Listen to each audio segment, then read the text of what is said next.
wa ta'ala spends a whole ruku explaining that. Allah subhanahu wa ta'ala says, وَإِذْ قَالَ رَبُّكَ لِلْمَلَائِكَةِ إِنِّي جَاعِلٌ فِي الْأَرْضِ خَلِيفَةً. When Allah subhanahu wa ta'ala was going to create human being and send him on this earth, Allah subhanahu wa ta'ala consulted with the angels. He said that I'm going to make a creation who is going to be my Khalifa on the earth. Angels got worried and they said that we are here for so many years and we do your worship. Why don't you make us one of your Khalifa, your representatives? And they said that you want to create some creation who's going to do the facade in this world? The question arises, how did angels know? What is the point of Khalifa? What is Khalifa? Khalifa is a representative who decides, who makes judgments, who decide what is good and what is wrong. He makes decisions. If you make your Khalifa, you will run a good business, okay? And you want to open up a branch in some other place. Maybe you want to, maybe in Australia. Now you are not able to go there yourself. You're going to make your representative. He's going to make decisions from your side. That's your Khalifa, right? That's your representative. Not somebody else. Oh, I'm the representative, but I cannot do anything. Then you're not a Khalifa. You're not a representative. You are a representative. You send your representatives in other places that represent you, meaning they can make decisions from your side. So look at your status. Allah sent you in this earth and made you the Khalifa, meaning His representative. You can take decisions from Allah subhanahu wa ta'ala's side. That's why angel said, do you want to send somebody who's going to do fasad? One of the reasons, how do you know, how angels would know that you're going to do fasad? We're going to kill each other, we're going to make chaos, we're going to fight. One of the reasons Mufassirin said that they got this idea from the word Khalifa. Because Khalifa, the representative, is the one who's going to make decisions from Allah's side, who's going to decide what is right and what is wrong. So number one, they need knowledge. Number two, you make decisions when there is going to be something wrong. You decide between wrong and good when there is going to be something wrong. Correct? You don't need a Khalifa in Jannah, do you? Everything is good. You don't need a Khalifa in Jannah. You don't need a Khalifa in a Jahannam, everything is wrong. Everything is hurtful. You need a Khalifa here because there is good and bad. So from that they got the idea, maybe there is going to be bloodshed, there is going to be chaos, there is going to be wrong happenings in this world. That's why you need a Khalifa. So basically, your Khalifa is the representative of Allah subhanahu wa ta'ala. Allah said, I am giving them such a big status. Angel said, why not us? We have been worshipping you. It is said that angels worship Allah subhanahu wa ta'ala just like we breathe. Do you ever get tired of breathing? No. You get tired for breathing for 2 minutes and that's it. You'll never get tired again. That's how serious it is. Angels, they don't get tired. Just like we don't get tired of breathing. Just like we breathe and we don't feel a difference, that's how angels worship Allah subhanahu wa ta'ala, they don't feel a difference. If they're standing in front of Allah, they're standing, they don't get tired. If they're in the state of ruku, they would keep doing ruku, they would not get tired. If they're in sajda, they are going to do sajda, and it's just like breathing. If they do not do sajda, that's their life. Okay? So angels said, we worship you more than anybody else, and look at the status of our worship. We do not blink our eyes, and that's how much we worship. Why can't you select us for your representatives? What could be better than us? We're the most obedient ones. You say us something to do, and we'll do it for our lives. Allah subhanahu wa ta'ala, no, you're not good enough. Why? Because this representative that I'm going to send is going to have this virtue of ilm. He's going to have knowledge that's going to make him special. You don't have that capability. That's why you're not that special.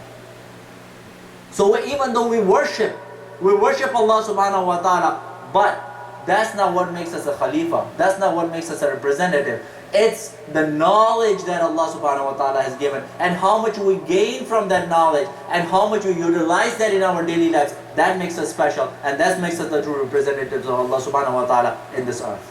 That gives us the right to decide between right and wrong, true and false. That's why we need ilm. And then Allah subhanahu wa ta'ala said, next thing, وَعَلَّمَ آدَمَ الْأَسْمَاءَ كُلَّهَا. First Allah subhanahu wa ta'ala says, إِنِّي أَعْلَمُ مَا لَا تَعْلَمُونَ. I know what you don't know. That's why I'm making the decision. And next Allah subhanahu wa ta'ala had to tell them the reason that they are special because of the ilm. Allah subhanahu wa ta'ala says, أعوذ بالله من الشيطان الرجيم بسم الله الرحمن الرحيم وعلم آدم الأسماء كلها ثم عرضهم على الملائكة. Then Allah subhanahu wa ta'ala taught Adam alayhi salam Asma'a kullaha, the names of everything. Names of everything. I'm going to tell you how your biology started, how your chemistry started, how your law started. All these sciences were taught to Adam alayhi salam.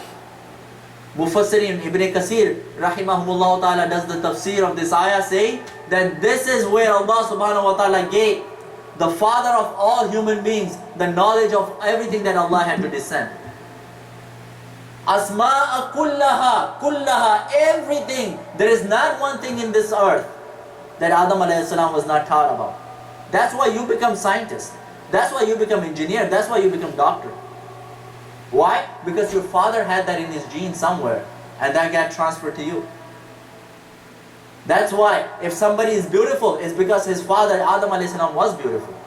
They said that Allah subhanahu wa ta'ala gave the beauty of all human beings to Adam alayhi salam alone, and that's how the beauty transferred in his progeny. All the ilm that you have today, you find any level of ilm and science you find today, it is because your father Adam alayhi salam was given. And then ثُمَّ عَرَضَهُمْ عَلَى الْمَلَائِكَةِ, and he was presented over to the angels. And then Adam alayhi salam was asked, what is it? And he gave answers to everything. And Malaika, they were not able to answer.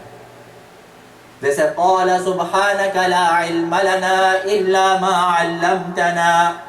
Oh Allah, you are pure, you are subhan, you have no faults.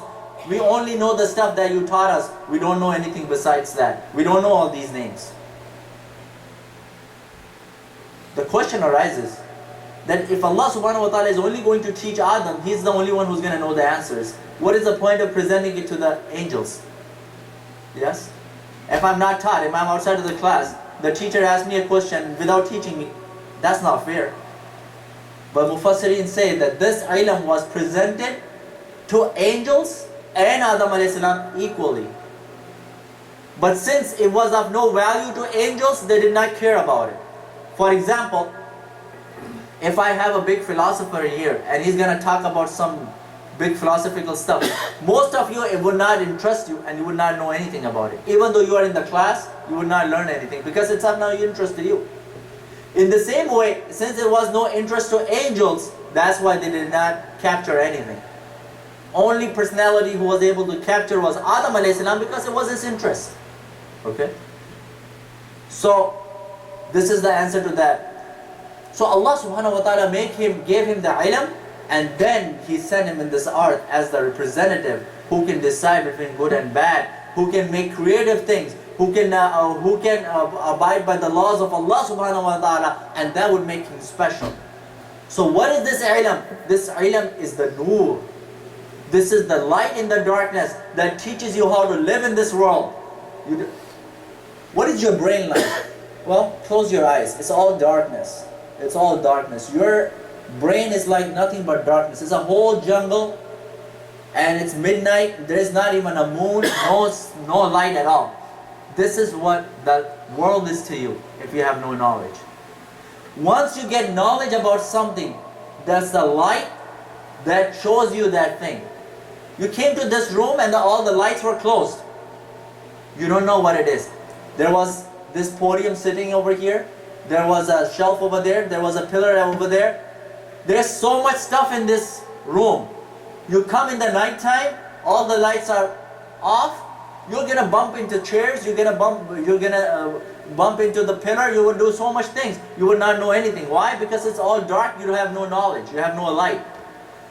This world, this whole universe is just like that. And when you have the ilm, this is the nur you have. With that you see and you start taking benefit. If there was no light, you could not take benefit of this universe. Trust me.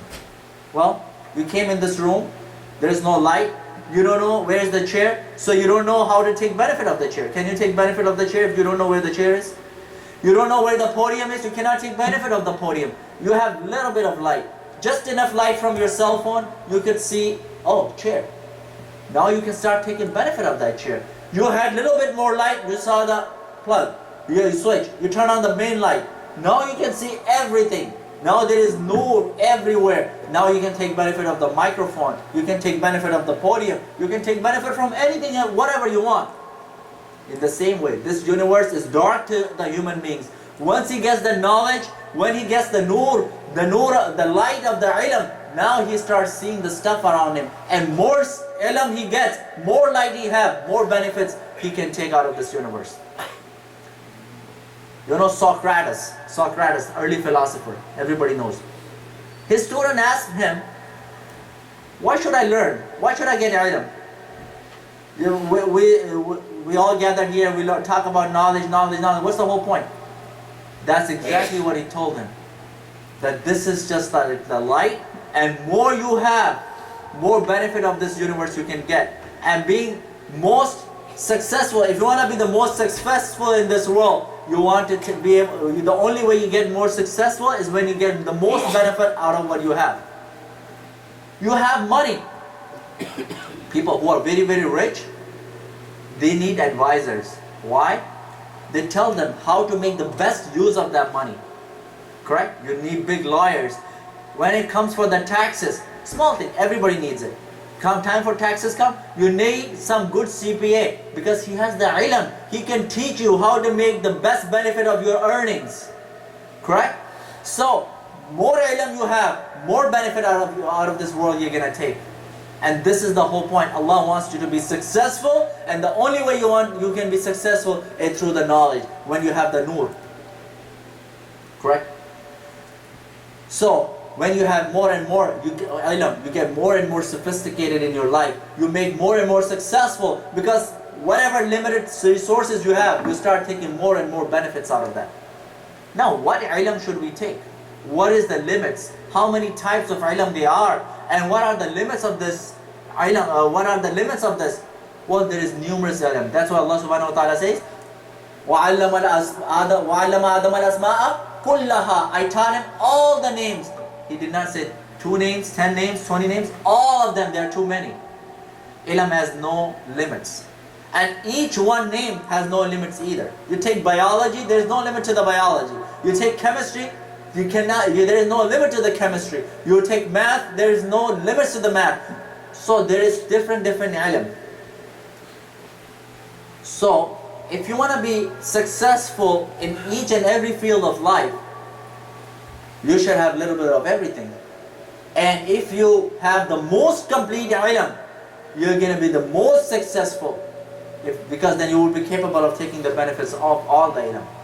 Right? So it is not possible for everybody to have all the ilm. You know the story of Musa alayhi salam?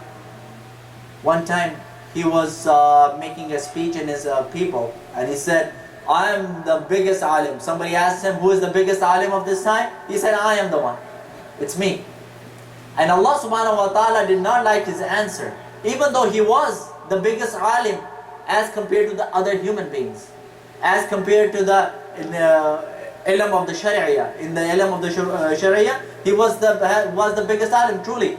But then Allah subhanahu wa ta'ala wanted to correct him. Allah subhanahu wa ta'ala had him, there's a whole story that he went to another prophet, Khizr alayhi salam, and he had a journey. There is an expedition and there's a lot of things he learned. There is no time to get in the detail. And then end of the expedition, he told him that there was one sparrow who took the water. They were traveling in the water, in the boat, and there was one sparrow who took one little drop of water in his beak, and he sat on the edge of the boat. And Khizr alayhi salam said, well, how do you compare this little droplet of water with all the waters of the ocean? He said, there is no limits. There is no comparison. Khizr alayhi salam said, there could be some little fraction, there could be some comparison, 1 to the millionth, 1 to the billionth, 1 to the trillionth. There could be some some way you can compare. But your knowledge and the knowledge of the whole human beings that Allah has given, that knowledge compared with Allah subhanahu wa ta'ala is not even this comparison. That's how big it is. So this ilm has no limits. And to be successful, you need ilm. Now, the ilm of the religion is the most complete. I would say not all the religions. I would say the ilm of Islam is the most complete ilm that you can ever have. That's why the religion of Islam is not only the religion, it's the way of life. It's the complete way of life.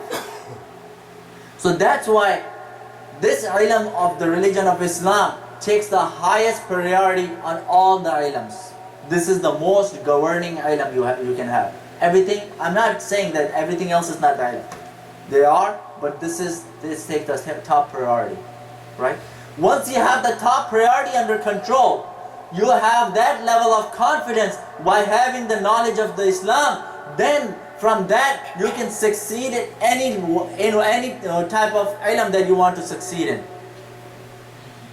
That ilm of Islam is going to give you that level of confidence which would enable you to become successful in any kind of ilm that you want to gain. You want to be an engineer, once you have the completion in the ilm of Islam, the ilm of the religion, and you know your religion, Quran and Hadith well, then you can be successful. Then you have that level of confidence, you can be successful in any fields of life.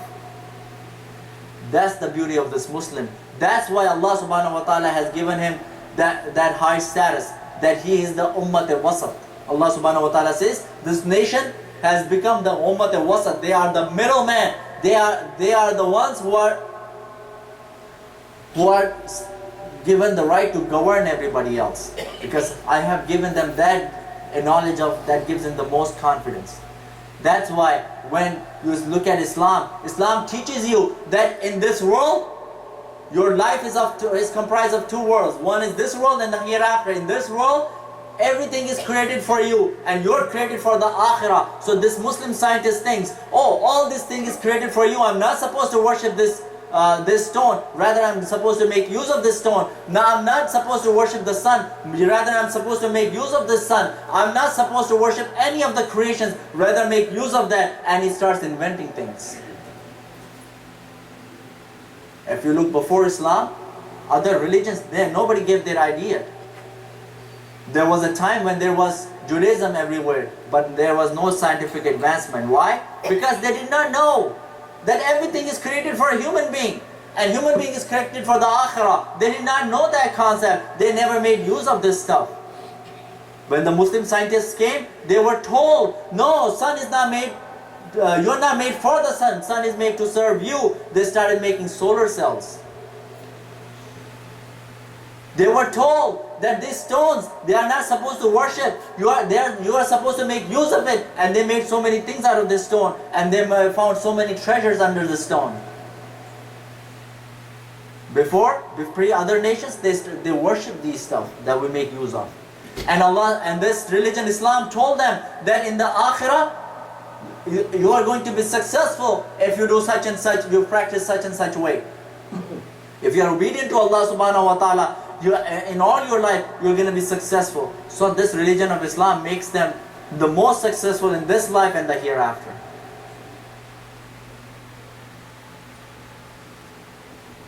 So what is the basis of our religion, Islam? What is this religion that is going to be giving you the most confidence?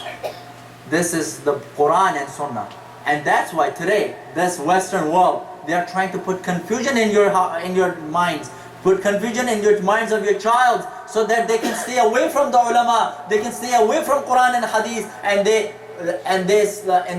lack in their confidence so that they cannot succeed. These nations have understood that if they get very well versed in the Quran and Hadith and their religion, they're going to have that much confidence and they're going to be successful in each and every field, and we would be behind. They have understood that secret. That's why they are putting confusions in your heart. Every other show you start up on the TV, they're going to be like, oh, Muslims are very extremist people. They like to kill each other. This is like a mafia. You cannot leave this religion, they'll kill you. They're going to take, they can they will behead you and stuff like that. They will put all kinds of confusion into your heart. And a regular person who does not have that knowledge, they'll be confused. Oh, they take everything so serious. Everything on the Quran, they take it so serious. They're not liberals. They don't have a way of life. All these stuff, they're going to try to confuse you. Because you're away, and this way, put you away from the religion. Put you away from the Quran. Put you away from your Prophet sallallahu alaihi wasallam. So on the contrary, what ulama are doing, they are giving you more and more opportunities, more opportunities to you, so you can connect back to this ilm. Once you connect to this ilm, wallahi, you will be the most successful person in this world. You could be the engineer and you do not have this ilm, you do not have this level of confidence. You cannot perform as a good engineer because you're confused in your mind. You don't know what you're supposed to do.